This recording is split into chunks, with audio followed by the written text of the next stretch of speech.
Welcome back to the Mental Health for Creative Minds podcast, the podcast where we explore the intersection between mental health and the creative industry. I'm your host, Jessica McGann, and today I am joined by my friend and colleague, Josh Tavares, an Emmy-nominated TV producer and casting director known for his creative approach to television and passion for music. By day, Josh infuses his projects with unique creativity, and by night, he dedicates himself to crafting original music, always aiming to tell stories that resonate deeply with his audience. In our conversation, Josh talks about dealing with imposter syndrome, the importance of adaptability, and how he strives to balance his professional and personal life. He vulnerably discusses how his work sometimes serves as a way to sidestep his mental health challenges, something very common within our industry.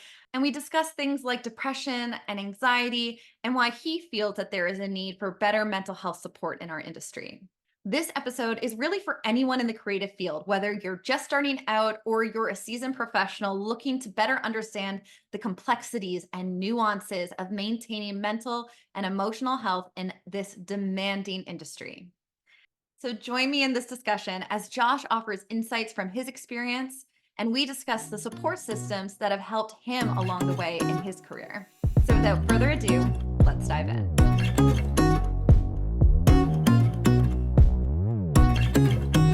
Josh, I am so excited to be having this conversation with you on the Mental Health for Creative Minds podcast. Welcome to the conversation. Thank you for having me. Now, you are an Emmy-nominated casting director and television producer. And just to start us off, perhaps you could tell us a little bit about your journey to this point. Where did you start? How did you get into this industry? And what's your journey, your professional journey been like? In high school, I knew that I really wanted to do something creative. I just didn't know if that was like a feasible thing. So like I applied to like all these teachers college programs. I'm like, oh, I'll just do that instead. And like, I was like, you know what? I'll apply to one creative arts school just to see if I get in. And I did. And I was kind of shocked. And I was like, well, now I don't know what I want to do, but I took the leap of faith. I was like, we're going to try this out. We're going to see how it goes. And worst case, I'll just go back to school for another 4 years. Yeah. What was your major for media? Radio and television. Yeah. At TMU. And got to meet a lot of people, got my first internship where I got to actually like be on set. And I was like, oh, wow, this is like an actual job that people do for money and they can sustain their lives by doing something fun and creative. So I was like, okay, well, I definitely want to stick with it.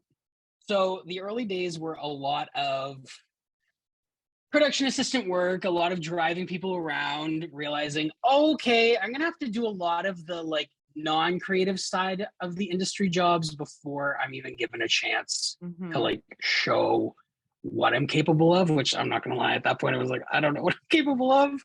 So it was a lot of years of just working these very long hours doing very like logistic side work and kind of having to put like the creative side of the work to the side. And then honestly, in this industry, I feel like you kind of have to have like that one person that like takes a chance on you. And it took a while to find that person, but I finally found somebody who like took the chance to like give me more responsibility and be more vocal in creative meetings and so. So you found a mentor of sorts. I did, kind of. Yeah, I would call them a mentor. Having that person there that's like, they knew all the work that I put into this industry already. They knew where I wanted to go. So having them give me the platform to just like feel comfortable spilling out all these ideas, some of which were not good, I'm not gonna lie, but then some of them like actually ending up in the finished product, like seeing that actually happen was so cool. Yeah, it's having that person who's like willing to take the chance on you, to show what you got, and then like actually seeing your work on camera is the coolest thing in the world, because I'm sitting there like a little nerd being like, oh my god, guys, look, that was my idea. I picked up on what you said at the beginning of, I didn't know it was possible, or I was surprised that people made money doing this. I'm curious to know, do you have any reflection of like why you ever thought that a career in film and creativity wasn't possible for you? Honestly, I don't know why. I think it was just because for me, like my family, they've always been very open to doing whatever job you want. Like Mhm. that's never been like a roadblock for me. But also, like most people in my family have like the very like typical like banker job, teacher, nurse, like important jobs, but not on the creative side of things, like necessarily. So I didn't really grow up around people in the creative field. So I just didn't know how you would even go about getting there. Yeah, And I also was it's kind of daunting to be like, hey, family of all these like really important jobs, I want to go make a sitcom. Like, and then look totally. at you and be like, okay, Josh, go for it. It felt like more of a lack of exposure to the field, which made it feel a little bit more daunting. That makes a lot of sense. And, you know, I hear that your family kind of has those practical jobs that we are exposed to as children, that we are taught to go to university to get because these are safe, these are stable, these are secure. And then oftentimes the art is looked at as like a rebellious act. Like I remember growing in this industry and people being like, you think you're going to be famous? And I was like, never about the fame. But anytime I talked about being a creative in this industry, it was like this um, messaging of like, oh, you're only successful if you're famous. And that's just not true. Like there's so many people working and thriving in this industry whose names you do not know, who you have no idea about. There's so many different levels of success, but it's so possible for anyone. I know, like you said, you started as a driver, as a PA. Like I didn't go to school for behind the camera. I went to school for in front of the camera. I knew nothing coming into this industry, and you really can. If you want to grow in this industry, you can. You just got to Mhm. start from the bottom. You just got to find people who are willing to help you and nurture you and see potential in you. And you also just need to see potential in yourself. So how did you end up finding your speciality in casting? Obviously, you're a fantastic casting director. You're Emmy nominated for the casting you did on season 5 of All Round Champion. Um, when did that become something that you realized you were good at and that you enjoyed? Well, to be honest, before I even worked in TV or like went to university, I wanted to be an actor too. And I actually went to auditions Nice. and hated the process. Like I absolutely hated auditioning. However, I saw the casting directors on the other side of the table and was like, that's the job that I want. I remember I was 15. I was auditioning for this show called Life with Boys. I didn't get it, obviously, but I just remember my 15th birthday. I was there auditioning. I was like, that's the job that I want. And then I was like, Mm. if I ever get into the creative side of things, that's somewhere that I would want to go. And I knew that going into TV. Like I knew that casting was something that I was really interested in. I didn't know if that was something that I would actually end up liking, but through my internships, I was able to kind of pick internships that dealt with the cast. And some of my first positions were like dealing directly with the cast. I was like, this is actually nice. Like I like it. And also I had this big idea in my head. I was like, it's like kind of fun, like making people's dreams come true in a way. Like just Mm. like my favorite thing in the world is to give a call to someone and say, hey, you're on the show. Like that's my all-time favorite part of casting. I just like hearing their reaction, which is usually good. Usually good. What's a But bad reaction? What's an example of a bad reaction to getting cast? I literally had someone be like, "Ah, crap, man! I didn't think that this was actually going to happen. I don't know. This sucks." Like, some people apply for stuff because they honestly think, "Eh, no, sure, you reached out to me. Sure, I'll apply." It's like, no, like if we Oh. reached out to you, we reached out to you for a reason. I see. I see. So So it's not necessarily the people who find it within themselves to apply. It's in those cold DMs where you reach out to someone that sometimes it doesn't land. Exactly. I see. yeah, yeah.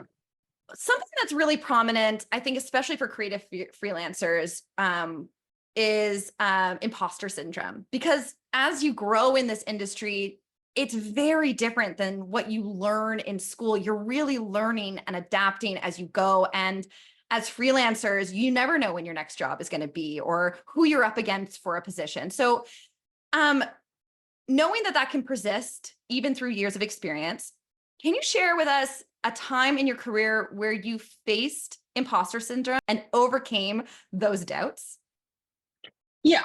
And I can also give you an example of a time that I did not overcome those doubts, because literally even you saying Emmy nominated, I still like start laughing or like cringing every time somebody says that about me, because I'm just like, yeah, okay, that's funny, that's cute, whatever. Like, it's true, and like I'm proud of it, but like it's still, that's something that I'm just like, there's no way that of all people, like I was able to do that. Like, I don't know, that's still something that I struggle with. Like, it's Yeah. not, and also it's like it's like it's hard to balance like getting over the imposter syndrome and not being cocky.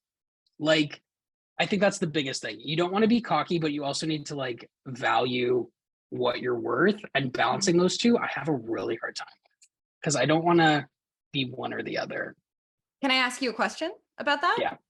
What's the difference between cocky and confident? I think when that's a good question. I feel like cockiness is more so like, how do I word this? I don't want to say douchey, but like Give me an like example of how does a cocky person show up? I think someone who's cocky uses their achievements as a way to win arguments, or a way to say, hey, I know what I'm doing. I know that I'm right. You're wrong. That kind of thing. I think that's more cocky. I think confidence is going into a conversation knowing all your knowledge, but not using that to kind of level up somebody else in that conversation. So cockiness is like weaponizing your accomplishments, and confidence is knowing that you have that within you, but remaining open to other people's specialities and what they bring to the table. Yes, I think, in Yeah. my mind, that's how I kind of see it. I can totally understand that. I think that resonates. I just think it's so interesting how sometimes intellectually you know you're Emmy nominated, but like somatically it hasn't landed in your body. Like energetically, it hasn't fully. And that's, a lot of the work that I do is like helping people, allowing these moments to actually land in our body and regulate our nervous systems and be able to accept that, we're worthy of being here. We're worthy of doing this work and being successful and good at it. And it doesn't mean that you're a bad person if you talk about it. That's something that is worth totally celebrating. But that's a great example. And I'm so happy that you brought that up. So tell me more about this imposter syndrome. I mean, like, even I feel like this industry has so many people that love to do the same jobs. Like, there's a lot of competition when it comes to getting these jobs. And it's almost like you see a job description and there's like 7 points of what they're looking for, and there's a 1 point on that list that you're like, oh, I've never done that. I've never done that. I'm not going to apply. That used to be me all the time. I was like, there's no way anyone's ever going to choose me. There are so many other people on here that are more qualified. Yeah. And there was like one day that I'm like, who cares? I'm just going to apply anyway. If I don't get it, it's 5 to 10 minutes of time that I wasted, like, big whoop. Yeah. And lo and behold, I got some of those contracts. So I would say that is the biggest one. Like, just putting yourself out there and applying to these jobs that you might not even think that you could get. And I had to remind myself, like, the first time I ever took on like a big role in casting, like I've never been formally trained in casting. Like I've seen some great people in our industry do their thing as an intern, but like very, very limited experience watching these things happen. And the first show that I ever casted without kind of like a mentor, like, sure, I had the series producer, like, they're helping me along the way, but like the first show that I ever casted was the show that I got nominated for. How Like, I had never casted anything before that made it to air. So it's that kind of, as much as like talking about the Emmy irks me or like makes me cringe or whatever, it's just like, okay, like I did that on my first gig, and like I've seen the cast that I've put together with other people, including you, coming out soon. Like, seeing these casts together, I'm just like, I'm so proud of these casts. Like, I don't need to be nominated for anything ever again. I really don't. I like that. kind of thing like that's not what's important to me. But just like seeing these casts and hearing good feedback and like seeing them have a good time on camera, seeing them have a good time on set, them keeping in touch and just being like, hey, this is like where I am now. And like one of the shows that I cast, like there's a huge fan base behind it. And I'm just like literally watching some of these people's careers absolutely explode right now. And it's so nice to watch. And it's like that kind of makes it easier to push the imposter syndrome aside. It's like you've done this work before, you can do it again, and you're having a positive impact on a lot of people that you work with. Yeah. Like that's more important to me than an award. I think that is so beautiful. I can tell how much you really, truly love not only your job, but the people you work with and the people you cast. I can hear you slightly dancing around this, and just knowing that you're resistant a little bit to bragging about yourself, I'm going to encourage you in this moment to just share some of your successes. Like, what shows have you cast? Well, All Around Champion is one of them. That's one of my favorite shows to work on. I've been there since day one. Absolutely love that show. That one I've casted 1.5 seasons. Blown Away on Netflix, which is like this incredible glass blowing show. Absolutely love it. Despite the heat, I love it. Race Against the Tide, which is this like really cool show that was on the CBC, which is basically these amazing artists from around the world making these huge sand castles. I helped with casting the last season of that show. A little show called Old Enough that will be coming to TVO that I casted with somebody in the room. That was such a fun casting experience. For those of you who are unaware, like it's already on Netflix as a Japanese show, but it's young children. And so casting that through Zoom was such an interesting experience. Toddlers have a very interesting relationship with Zoom. Yes. They either want to tell you all about their life or they don't want anything to do with you. There's no in between. So we're talking a lot about self-doubt and imposter syndrome and how that has been an experience in your past. And I'm seeing it kind of almost show up now in this conversation a little bit. What do you do for yourself when you are having those moments of self-doubt that helps you continue moving forward? I'm going to be completely honest with this. Other than the little pep talks that I give myself here and there, if I'm like working from home and I'm just like, I don't know what I'm doing, like that happens all the time, but like I still am able to push myself through it. I haven't fully found a way to get myself out of it just myself. Sometimes like I really do rely on a support system, whether that's my coworkers who I know are in similar situations that I'm very comfortable to speak to them about this kind of stuff. That's great. But also just like my best friend is like number one cheerleader. I'm her number one cheerleader. And we're always on the phone together, just being like, oh, I have to deal with this. I don't think I can do it. And then she's on the other side of the phone yelling at me and being like, what are you talking about? So I have to give credit to people in my life for really helping community. out with that Like too. Yeah. Community is a large tool for you in navigating this industry, is what I'm hearing. 100%. Honestly, I community is key. I think that is such an important part of being in this industry. And as I continue to grow my community, the stronger I feel in this world. Like we need more of each other. We need to be here for each other in order for this to be a sustainable career. So I love that you have those people in your life. And I really hope that I'm one of them. You are. And speaking of community, that's actually a perfect segue, because I remember this, especially as a young PA, when you're trying to find where are you going? Are you going to be an assistant director, a camera op, production, like what area you want to go in? We are constantly surrounded by other freelancers who are landing jobs that you're not getting, or they're working and you're unemployed, or they're getting the job that you also applied for that you didn't get. And all of these, we're surrounded by constant comparison. And that's really not hard. It can be with friends. So I'm wondering, how have you managed to navigate these comparisons over the year, whether with friends or even just other people that work in this industry? I don't necessarily compare myself to other people. That's Yeah. not really like I've worked with a few I've worked closely with a few casting directors when I was like still an intern, still a PA. And honestly, I don't think my working style matches any of theirs at all.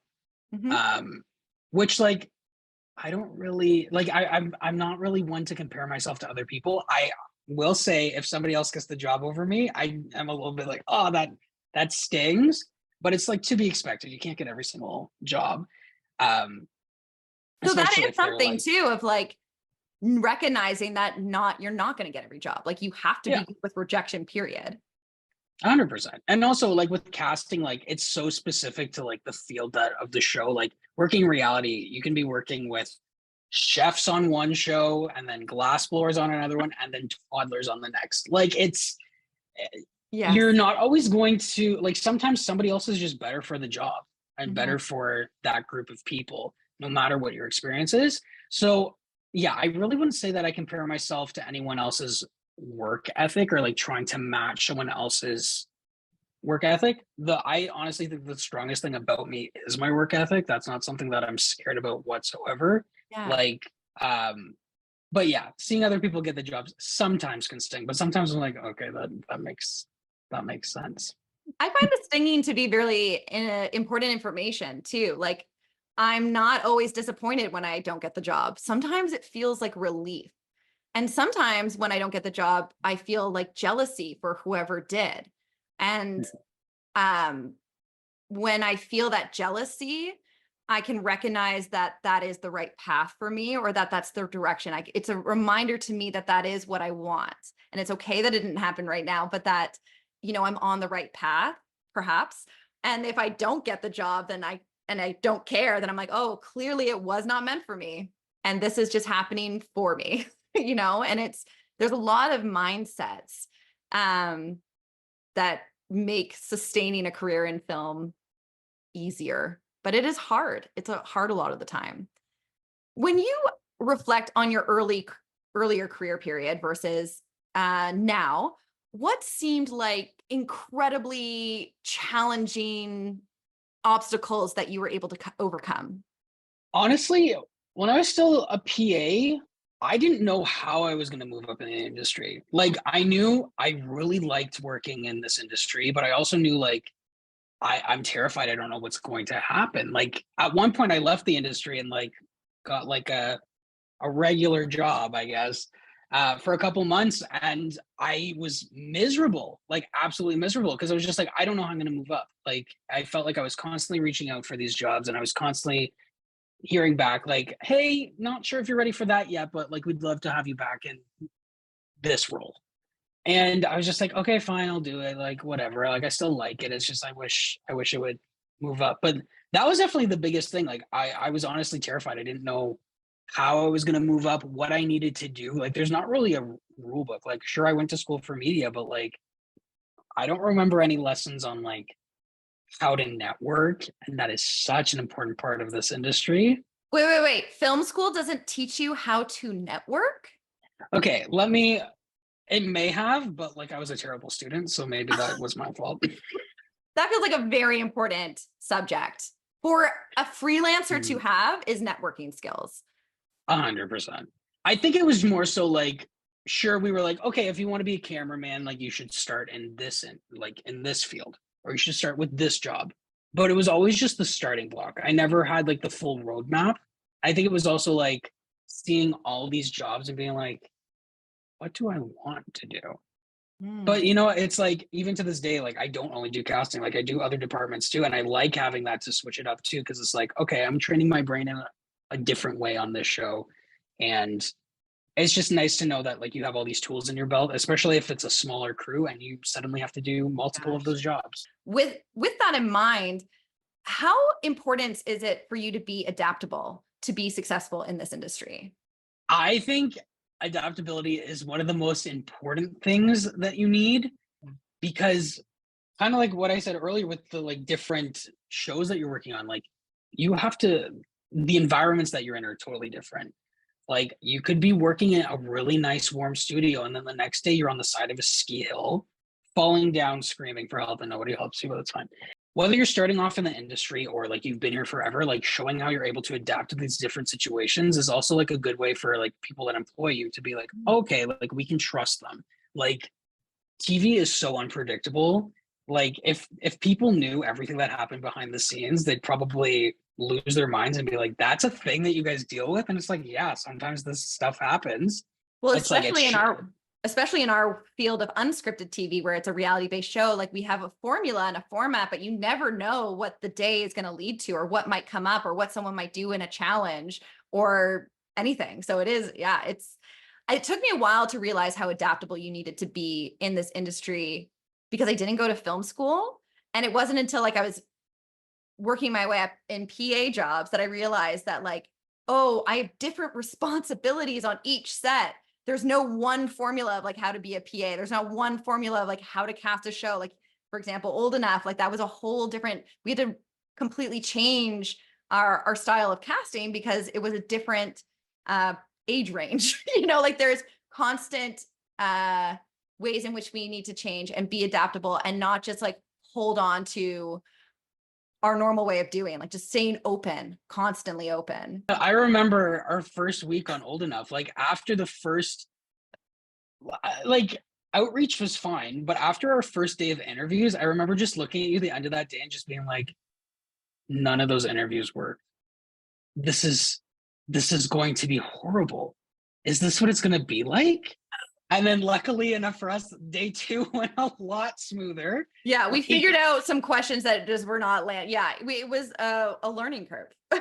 Like for us, we've both had some very hard days on set. Like there are things that happen that no one can expect. We have all the people and things that we need on set to deal with these things, but there are just some like very difficult things that we have to deal with that you have to be adaptable and you have to deal with these things in a way that's not going to make the situation worse, especially when you're working with a cast and like if something's going wrong, you don't necessarily want them to know or be worried.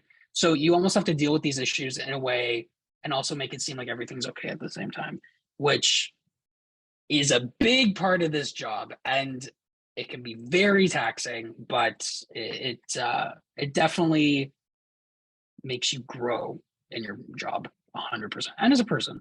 Yeah, it sounds like, I mean, you work with humans. You don't work with machines. You work with human beings, and that takes a very different skill set. And again, another adaptability because you don't know what people are going to do all the time necessarily. Mm-hmm. In our industry, mental health continues to be a critical issue, especially for people who've been in this industry for multiple years. What health challenges have you faced and how do you address them when they arise? I've definitely dealt with like depression in my life. Like I won't get into like what it's based around, but I've definitely dealt with depression in my life and like anxiety. But honestly, I use work as more of a way to avoid those feelings, which like is not the best thing in the world to do. It's effective in the moment, but when it comes to actually working, like sure things can be stressful, but I kind of compartmentalize that stress as a different thing because I'm like, okay, well, I'm dealing with something in my personal life that like seems like very important. Like, sure, work is important, but like this doesn't seem like life or death over here. So like I compartmentalize it a bit differently and it helps me kind of avoid things that I should not be avoiding. I'm so grateful for your honesty in this moment because that's really hard for a lot of people to say out loud. And I think there are so many people, especially in our industry, who use work as an escape from things that are happening in the background and things that are happening in our own lives. I think it's really a thing that a lot of us do. It's this industry, it's like it's all consuming. So it allows us a 12 plus hour escape from our lives. And I think that's why a lot of people also go into addiction in this industry is the days are so long, the work is all encompassing, and there isn't a lot of opportunity for us to seek a therapist and sit down for an entire hour and work through what's going on in our lives. It's hard. It's really hard. like a lot of people use this industry and use their work to kind of avoid these things. And the problem with our industry is there can be a lot of lulls in between work. Mm-hmm. So it's like you have 3 months of avoiding a problem, and then suddenly you have a month that you're just at home with this problem, just being like, "Hello, don't forget about me." And it's like, "Oh, I've been trying to." So it's like it's almost like you're pushing off the problem for later. It's like, Mm-hmm. "Oh wow, I'm unemployed and I have to deal with this." Mm-hmm. Great, great. But it's like you don't really have time while you're working. But also, I will give credit because like I've actually recently started working with a production company that I've never seen a company do this before, but every time you sign a contract with them, they cover the cost of a couple of therapy sessions, We love that. which I've never heard of that before. And I Mm-hmm. haven't used it yet, but maybe I will. Mm-hmm. I hope you do. And I love that the production companies are starting to take the mental health of their crews more seriously. You know, what you said earlier about avoiding packaging your emotions, putting them to the side, and then putting all your energy towards your work or your job. I think, like I said, a lot of people do that. But then I'm curious about what this package that's been put to the side, like how that is actually informing how you show up in work sometimes. Not you specifically, I just mean people in general, because when we're actively suppressing something, we're like emotionally burning ourselves out. And that old mantra of like, leave your shit at the door, you're here to work, like that's just not very trauma informed care. And not everyone has that ability or capacity to do that, especially when you are working on fumes on set. So even just giving people the ability to access some sort of care is great. I'm glad to hear that that is actually happening in our industry. What do you wish that you had known before working in this industry that you know now? Like honestly, I would say there's so much uncertainty when you're starting off in this industry, and you kind of think that that will go away at some point, and to a point it does. Mm. But then there's like different types of uncertainty that come up. Like it's no longer like, how am I going to get to that job? It's now, okay, now I have to fight these other people for this job. Or am I going to do a good enough job with this new company that I've never worked with before? Are they going to fire me on the spot? Like what's going to happen? And also just like, I don't know if it would have deterred me from the industry, but I feel like to work in this industry, you almost have to sacrifice so much more than you would have to sacrifice in any other position. Mm. Like, I used to be that person that was like, let's go out all the time, like to my friends and stuff, like just wanting to hang out with them all the time. And now it's like, okay, well, working 12 hours a day on set, 5 or 6 days a week, I don't really want to go out when I get home. And like my one day off, like I know friends and family are like, come hang out, whatever. But it's like, I just want to lay on my couch and do nothing. Like I feel like it's a lot of it's a lot more time and energy that you kind of have to pour into this work. And it like don't get me wrong, I do love my job, but it's hard to balance a personal life and also like your personal project too. Like sure, I work for other people, but like there are other projects that like I am currently trying to Yeah. get off the ground, and just like finding the time to do that while also finding the time to have a snack. It's a little bit difficult. Yeah. So it's just basically, I wish I knew that the balancing of my life would be a little bit more challenging than any other career that I could have chosen. Yeah, the balancing act. I feel like that is the consistent thing that I hear from a lot of professionals in this industry. And it was something that I really struggled with for a long time, is that balance, because it is what I hear a lot of the time recently is people are stressed and overworked when they're on a show, and then when you're off a show you're stressed about when the next show is going to come, and you're unable to function then too, and you're just constantly living in this cycle of stress. It's just different kinds of stress. um I remember when I was a PA, I was a driver on a show. I was sat in a lunchroom, and there was 4 cameramen sat at the table next to me, and I was just minding my business, eating my lunch, and I overheard one of them, and I was green. Like I was a fresh baby PA, just so excited to be here. And I overheard him say, my wife has threatened divorce if I take a show right after this. And I don't remember how the rest of the conversation went. Like that just didn't stick with me. But I just remember that question staying with me of being like, what? Like that's how has it gotten to that point for this person? Or how could someone choose work over their marriage? And like all of these questions. But when you get into it, you really start to understand the complexities of the stressors of this industry. And I think there's a lot of people struggling with the work-life balance. Knowing that balance is key though. As a multifaceted creator yourself, how have you balanced your career with your ongoing love and passion for music? I will say before there was no balance, Yeah. like I I remember 2019 is like when I started like getting serious about it. And by serious, like starting to really want to put myself out there. Mm. Um, and then the pandemic happened. I was like, oh, I have 6 months to like work on this stuff now by myself. Like I have all this time to like dedicate. And then as soon as the lockdown was over, it was just straight back into work and everything kind of went on hold for Mm. like 3 years. Like, yes, we worked on stuff in the meantime, but like Yeah. 3 years to make a couple songs like that, it was very okay, wait. Mhm. Let me redo this one. Um Before there honestly was no balance whatsoever. Like I kind of had to put all my effort and energy into like my TV work. Mhm. But now like it's been like 3 years since I've like done anything like significant with music or like put that much like time and energy into it.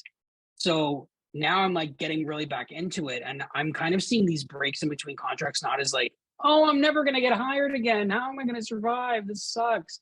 And to being like, okay, well, this is my music contract now. So for the next month and a half that you before the next contract starts, this is your 9 to 5. You're gonna work on this stuff.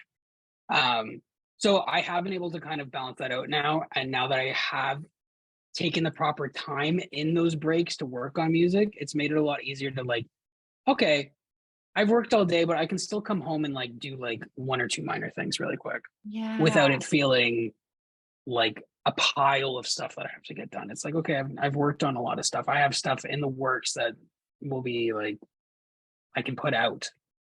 That's such a beautiful shift where you were able to transform this mindset of, oh, I'm unemployed, where's my next job coming to viewing that space and time as something that's beneficial for you and a time that is rewarding for you.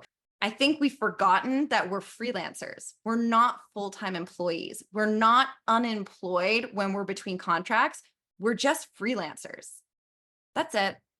You're not unworthy of a job. I also don't think we're supposed to do gigs back to back to back because these days are so long. They are so hard. You need to be able to take some time for yourself. For me, that is why I entered this. I didn't want someone telling me I had 2 weeks vacation max a year and no sick days and all those kinds of things. Yes, there's sacrifice in that I don't have a stable income and I don't have I don't have benefits or anything like that. But to me, it's worth it. I'm good with my money. I'm good at networking and creating rapport. So I'm able to see that time as not, like you said, like not a stressful time, but rather a time for yourself, time to refill your own cup, so to speak. Thus me doing this podcast. Seeing as this is like a newer development for you with integrating your own creative practice into your work, something that is rewarding for your creative soul, have you noticed any shifts or improvements in your general well-being or mental health now that you have a piece of yourself kind of existing and flowing through you on a regular basis? Yes. I will say like it is a lot of work. Like it can be exhausting, but it is so rewarding because there have been times in the past that I've really wanted to really buckle down and like work on something of my own. And I couldn't because I was like, okay, I still have like 4 days left of this contract that I have to do, or I'm in the middle of a contract and I can't get out of this kind of thing. And it kind of, it almost like built a resentment towards the job itself, being like, I can't believe I'm stuck doing this Yeah. show that I'm not that big of a fan of. Nothing recent, but like I can't Yeah. believe like I have to do this. And like in my head, all that's running through is like ideas that I just want to like sit down and like fully flesh out. And then it's like, okay, I'll work on this when I get home. And by the time I get home, I'm too tired and I'm like, I forget what the idea was. So like there was one show in particular that there was a lot of resentment about that, because it just felt like it almost felt like I was in creative prison. I had all these ideas because like I have a lot of droughts throughout the year where like there isn't much going on Yeah. creatively. And then it'll just all come back to me. And it's like, oh my gosh, I can't believe that this is happening. And I literally don't have any time to act on it. Yeah, creativity, it flows when it wants to flow. That's that can be something very tricky. So what did you end up doing in that moment to help yourself to get that information out, to process your creative flow? Honestly, I kind of just dealt with it and I What does wish I that hadn't. mean? What does that mean you just dealt with it? What does that look like? I was like, you know what? This is just what it is. Like I literally told myself, it is what it is. You need this job. Like the music's just gonna have to go on and hold for now.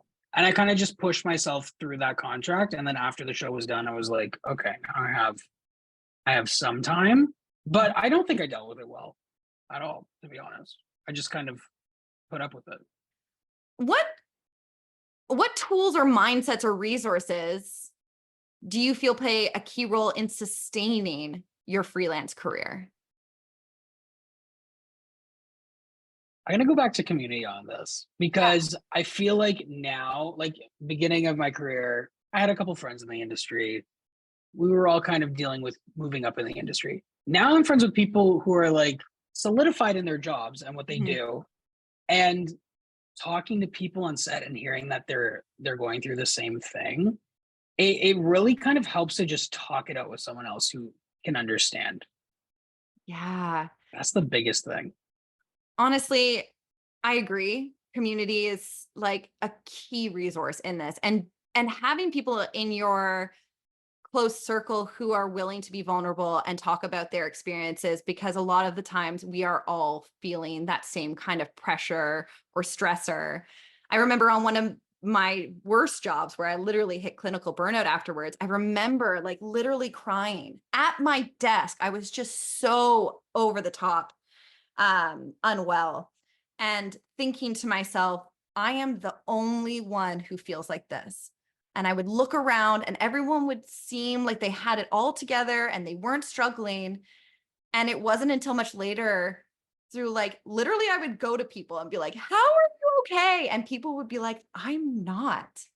Like people telling me that they're crying in their cars or they're crying in their bathrooms or they're crying on their drive home or to work, and they're just able to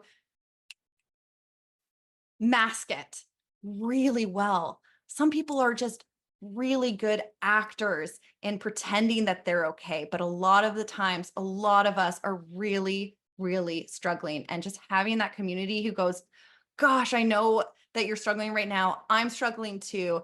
We're going to be okay though. Like we're going to get through this together. I know for our friendship and our relationship, it's also so nice to have people looking out for you or spotting job opportunities that are out and building that network of like, oh, I saw this. I think you would be great for it. You should apply, or I'm going to put your name forward to this. And building that community is also just so great. Josh, it's been amazing connecting with you and hearing about your experience in this industry. Do you have any music that you could share with the audience that, you know, we've talked about your music career, or any upcoming projects, or if anyone's just like interested in learning more about you, or perhaps they want to be seen by an Emmy award winning casting director, you know, how do people connect and find you? Yeah, like music, I just put out a song a couple weeks ago called Evil Genius, and there's a lot more coming out, and there's one that's coming out soon-ish, Mhm. um, which I will put on my Instagram and all my socials and stuff like that. And yeah, nothing's being casted right now. We are in the middle of production, but there are a couple shows coming out soon that I was lucky enough to work on the casting teams for, which will all be on my casting Instagram. Amazing. Casting. I'll have your music linked in the episode description, and I'll also have your Instagram, your casting Instagram, linked down there. So if you are listening and you're curious to learn more about Josh, his work, or you want to connect to him, though, just go right on into the episode descriptions and click, and you can be connected to Josh immediately. Thank you so much for your vulnerability and your openness and your honesty throughout this conversation. I know that there are so many people who will relate to your experience. And I think it's really great to have someone who is as successful and doing well in this industry as you, to be really honest about what your experience is as a human being navigating this industry. And I am grateful. Thank you so much, Josh. Well, thank you for having me. I like this. Hey, do you? I like this.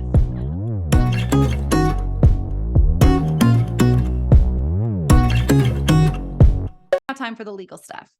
This podcast is presented to you solely for educational and entertainment purposes. I may be a professionally certified coach myself, but hosting a podcast is not coaching. This podcast should not be used in substitution of working with a licensed therapist, doctor, coach, or other qualified professionals. Copy that? Amazing. See you on the next episode. Nothing but love, Jess.